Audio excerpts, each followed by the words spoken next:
No século XVIII, as plantações eram maiores. As cidades e portos estavam crescendo. O poder dos mercadores, fabricantes e advogados aumentava.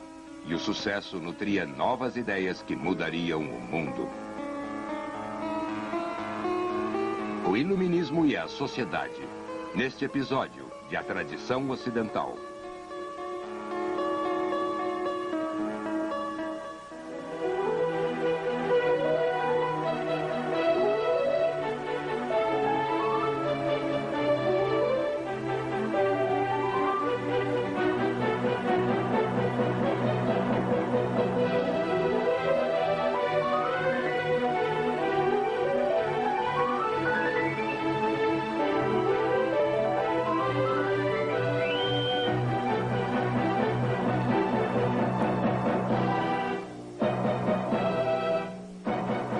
E agora o professor da Universidade da Califórnia, Eugene Weber, em sua jornada através da história da civilização ocidental.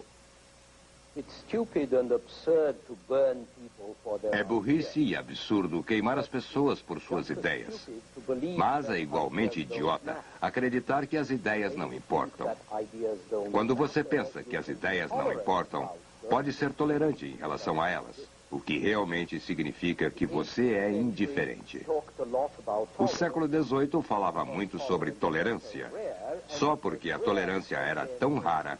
E era rara porque naquela época, como hoje, as ideias tinham a capacidade de produzir efeitos concretos no modo da sociedade funcionar, no modo das pessoas pensarem, no seu modo de viverem em sociedade.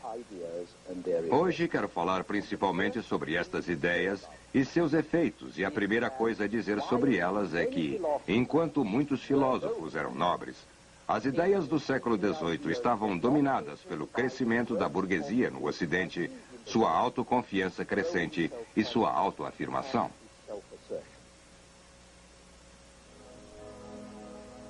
Por trás deste avanço da burguesia estava uma economia que melhorava, o que foi possibilitada por navios maiores e melhores, mais canais para o transporte de bens pesados, mais e melhores estradas. As estradas do século XVI eram grandes crateras. Já no século XVIII, as principais estradas, ao menos, começavam a aparecer com algo que nós reconheceríamos como estradas. Luís XIV começou as melhorias, porque ele queria que suas tropas e seus cobradores de impostos chegassem mais depressa. Em meados do século XVIII, a França tinha um bom sistema de estradas pavimentadas com pedras saindo de Paris. A Espanha e o norte da Itália conseguiram logo.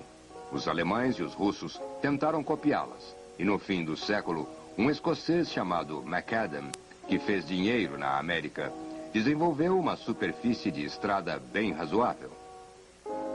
As estradas vicinais, no entanto, permaneciam primitivas, poeirentas no verão e com lama intransponível no inverno. A viagem por terra não seria fácil por mais 100 anos, até que surgiram as ferrovias. Mas ao menos agora, havia pontes onde antes só havia passagens rasas e balsas. O preço do transporte estava caindo e aqueles que tinham dinheiro podiam pegar carruagens, uma invenção do século XVII. Isso inspirou um novo tipo de passatempo para os ricos, algo que chamamos turismo. O século XVIII foi uma era de livros de viagem, relatos de visitas a Paris, a spas, para tomarem as águas, jogar e flertar. Para a Itália, para se ver as antiguidades. Para Veneza, que era o lugar favorito de prazer. E uma vez que os turistas sempre gostaram de souvenirs, e uma vez que não havia máquinas fotográficas, os venezianos desenvolveram os primeiros cartões postais para os visitantes ricos, chamados viduti, vistas, que poderão ser levadas para casa, penduradas na parede e falar sobre elas. Os pintores venezianos mais famosos do século XVIII, Canaletto, Bellotto e os irmãos Guardi, todos eles tinham grandes workshops que forneciam quantidades de pinturas de San Marco e os grandes canais e outras cenas venezianas.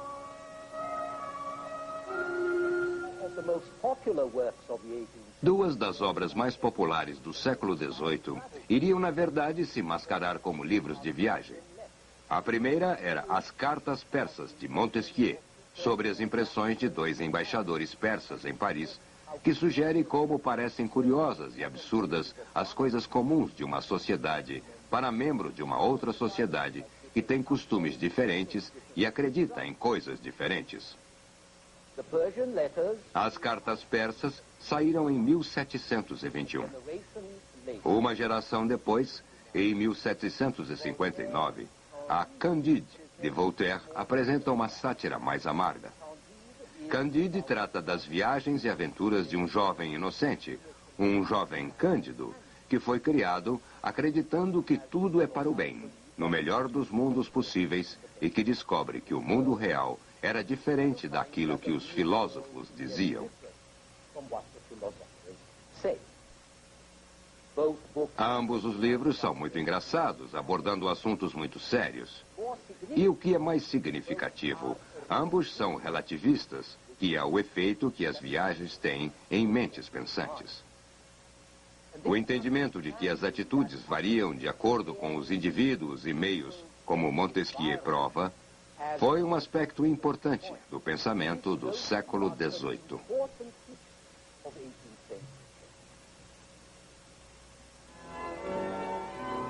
E havia outros sinais de progresso. A tecnologia para tratar as áreas agrícolas melhorou. A agricultura tornou-se mais produtiva. Menos plantações eram destruídas por exércitos e eram melhor armazenadas, de modo que havia mais alimento. Mais pessoas continuavam vivas e a população cresceu. A maioria das pessoas ainda vivia da terra, mas uma agricultura saudável significava uma economia rica em geral. Mais intercâmbio, mais poder de compra, mais fabricantes, cidades que cresciam, portos que cresciam. E o poder crescente dos mercadores, dos donos de navios, dos financistas e dos advogados que faziam seus contratos. Tudo isso aconteceu antes na Inglaterra, porque a Inglaterra foi poupada do pior das guerras que minaram os recursos dos estados continentais. Ela também tinha importantes recursos próprios. Acesso ao cobre, muitas madeiras nativas, a energia da água que gerava moinhos têxteis, ferro e carvão para alimentar as forjas e derreter o ferro. E a Inglaterra tinha a Escócia, que era um país retirado, cheio de homens de visão. Macadam veio da Escócia. Também James Watt, que nos deu o motor a vapor. Quando Voltaire foi à Inglaterra, ficou maravilhado com o que viu. O comércio enriquecia, ajudava a libertá-los. E a liberdade, por sua vez, desenvolveu ainda mais o comércio. A grandeza do Estado se baseia nisso. Voltaire pôs o ideal claramente. O comércio traz a riqueza favorece a liberdade favorece o comércio favorece a grandeza do país. Era o que ele queria ver na França, é o que a burguesia queria ver em toda parte. E esses burgueses que alcançaram poder econômico estavam agora exigindo poder político. Ao final do século, um líder da Revolução Francesa tornou isso muito claro. Uma nova distribuição da riqueza, ele disse, exige uma nova distribuição do poder.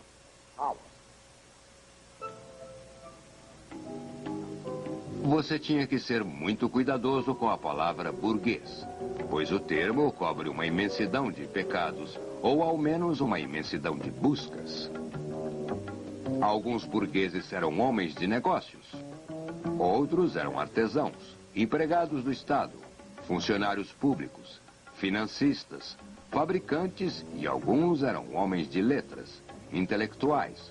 Um termo que não apareceu até o século XIX, apesar de que foi no século XVIII que escrever se tornou uma profissão. Assim, havia diferentes tipos de burgueses, mas eles partilhavam de ideias comuns, que poderiam chamar de filosofia burguesa, que não se apresentava como burguesa, mas como uma filosofia universal, algo que se aplicava a toda a humanidade. Quando Quando falamos de direitos humanos hoje, estamos usando a linguagem e expressando os princípios da burguesia do século XVIII, que falava sobre a liberdade e progresso do homem e que, eventualmente, escrevia documentos como este: a Declaração dos Direitos do Homem, publicada na França em 1789. E isso foi uma mudança fundamental, que de novo seria enfatizada por revolucionários americanos e franceses, que apelavam não para os direitos ou características especiais dos americanos ou dos franceses, mas para a natureza e direito dos homens, que são universalmente válidos. E se eu continuar dizendo homem, você vai entender que é porque isso era o que os homens da época usavam.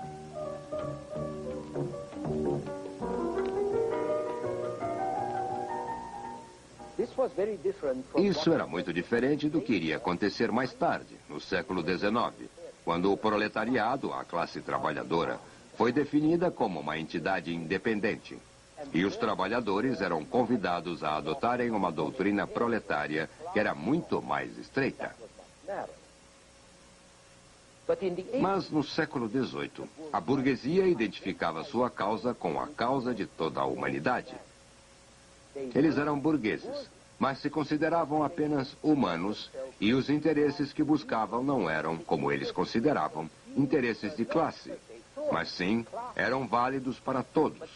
De modo que hoje, quando você fala sobre os direitos humanos, está expressando os princípios da burguesia do século XVIII.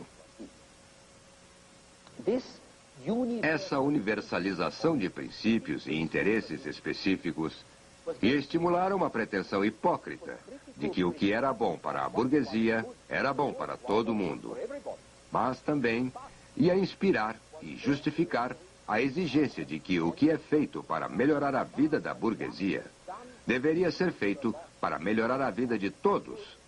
E esse é um outro princípio que ainda afeta nossa política hoje.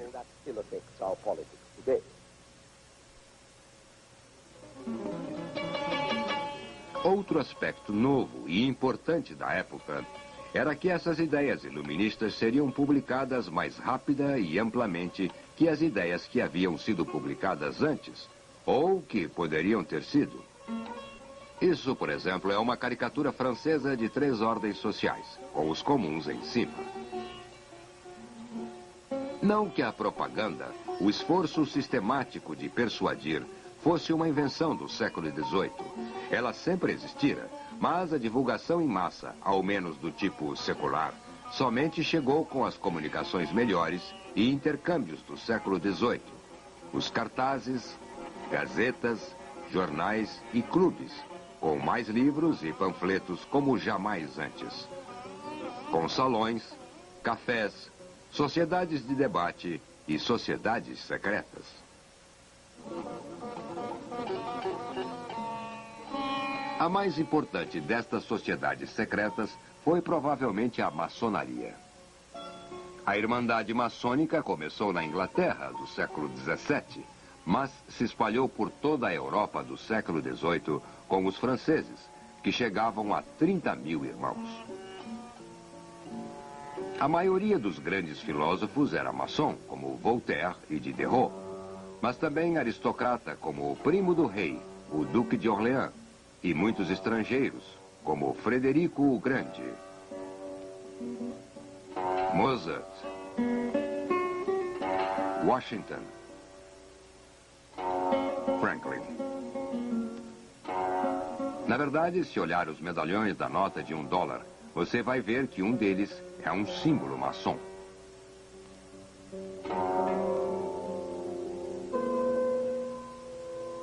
O primeiro princípio da livre maçonaria era um culto da humanidade.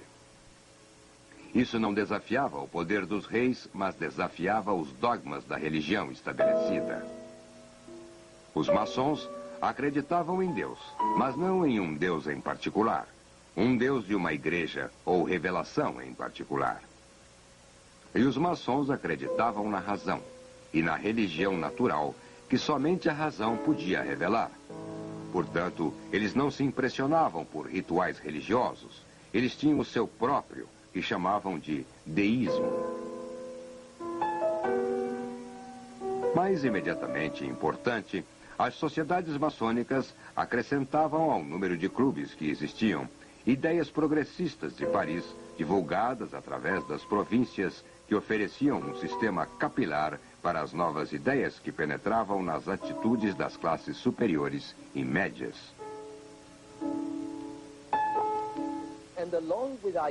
E junto com as ideias, o vocabulário mudou radicalmente. Esta é a época em que a palavra social vai de sociabilidade para a sociedade e adquire seu significado atual, como na sociologia, na ciência social. É quando palavras como capitalista aparecem, quando nação e nacional adquirem seu senso moderno. É quando termos como povo ou massa toma seu sentido pejorativo, como gente comum, a gentalha. E eles se tornam, como coloca a enciclopédia de Voltaire e de Diderot, a parte mais numerosa e necessária da nação.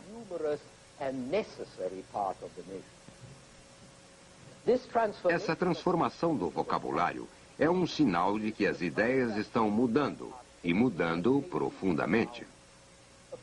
Umas poucas palavras dominavam o século: natureza, felicidade, virtude, razão e progresso.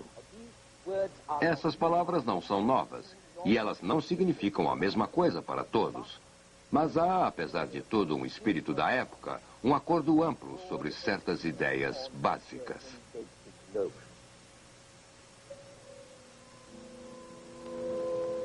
Presumia-se que, através da razão e da ciência, as pessoas poderiam entender a natureza e harmonizar-se com suas leis, assim progredindo em direção à felicidade e à perfeição. Mas antes, eles tinham que conhecer a natureza e a sua essência, ou seja, como era a natureza. Essa ciência natural era baseada em descobertas do século XVII, que tiveram um efeito muito maior no pensamento do século XVIII que em seu próprio tempo. O século XVII, que foi uma grande era de descoberta científica. Eram os novos instrumentos que tornavam possíveis as descobertas.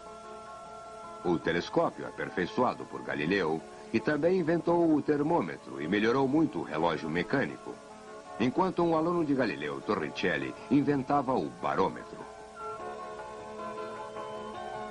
Todos esses instrumentos permitiam observações mais exatas e mais extensivas. E aconteceram descobertas específicas. William Harvey descobriu a circulação do sangue através do coração e pulmões.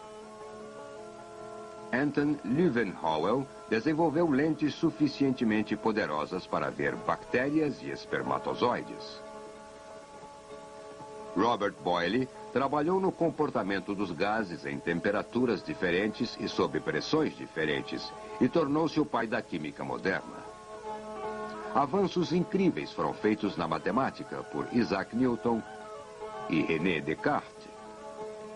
Progressos em logaritmos, cálculo diferencial, cálculo integral, todos dando a base para as altas matemáticas. E os mistérios da eletricidade e do magnetismo foram revelados por William Gilbert e Benjamin Franklin, através de italianos como Alessandro Volta e Luigi Galvani.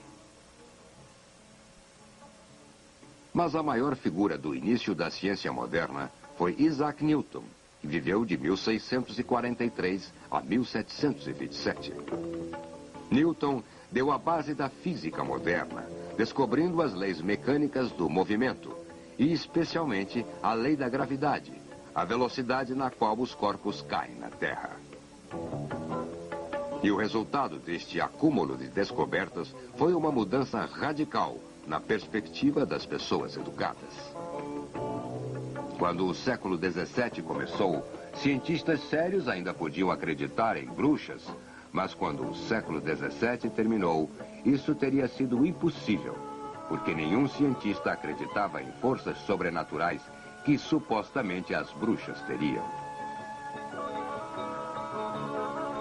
No tempo de Shakespeare, as pessoas acreditavam que os cometas eram augúrios. Depois de Newton, eles sabiam que Newton e Halley tinham calculado o movimento de certos cometas e que as estrelas obedeciam às leis da gravidade do mesmo modo que os planetas. Assim, agora a imaginação humana aceitava a lei científica e começava a rejeitar a magia e a feitiçaria. Como esse livro sugere, os mistérios da natureza deveriam ser desvendados pelos humanos. Em 1600, os homens viviam na Idade Média. Em 1700, a perspectiva mental das pessoas educadas era moderna.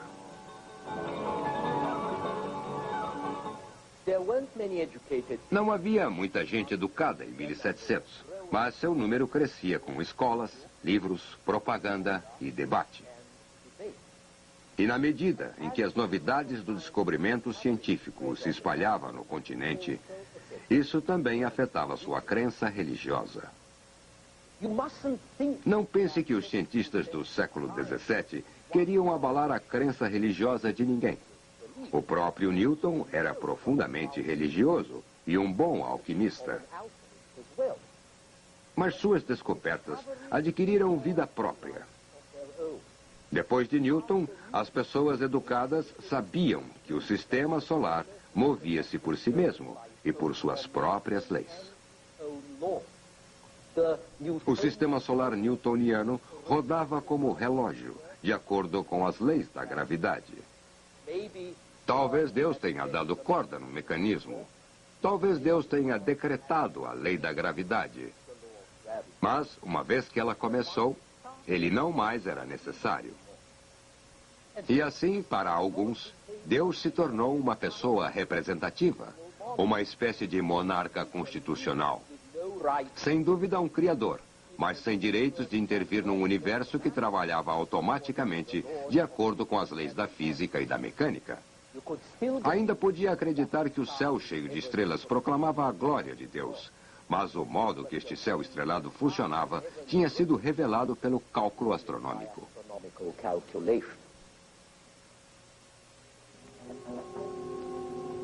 No século XVIII, as grandes descobertas do século XVII estavam digeridas e suas implicações entendidas. Importantes avanços médicos estavam sendo feitos na luta contra o escorbuto e principalmente contra a varíola. Em 1783, dois franceses, os irmãos Montgolfier, demonstraram sua descoberta que o gás aquecido dentro de um saco de tecido o faria subir. Os Montgolfier foram a Versailles e, enquanto o rei olhava, os dois mandaram para cima um grande balão dentro do qual havia uma ovelha, um galo e um pato.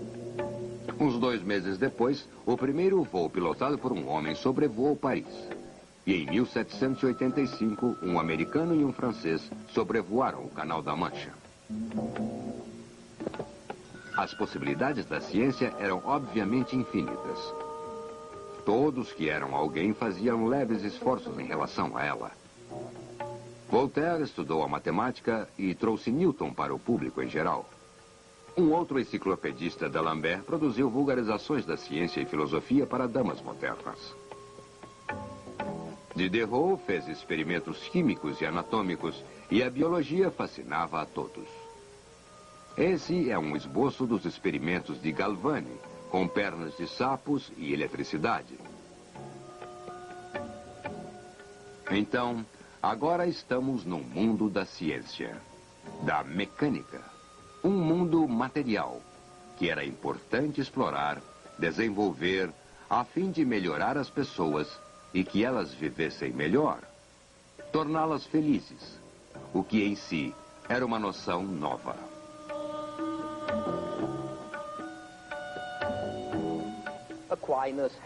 Tomás de Aquino não falou muito sobre a felicidade. Hobbes e Locke mal falaram sobre a felicidade. Mas no século XVIII, as pessoas mal paravam de falar sobre a felicidade. Isso tinha muito a ver com o relaxamento das restrições religiosas, tanto católicas quanto protestantes. E agora, falava-se sobre felicidade na natureza. Felicidade ao ar livre. Essa é a época em que a viagem e o turismo, bem como caminhar, nadar, escalar montanhas, surgem como algo que pode divertir e dar lucros. A felicidade em uma vida natural. Nobres selvagens são felizes. Damas nobres e cavalheiros tentavam voltar à natureza. E Maria Antonieta, a rainha da França, mandou construir uma fazenda para ver como seria uma felicidade natural. E, acima de tudo, a felicidade na virtude, na medida e na razão. Mas havia uma força ainda maior que a felicidade natural e que iria colorir a história da Europa e da América, que era a utilidade.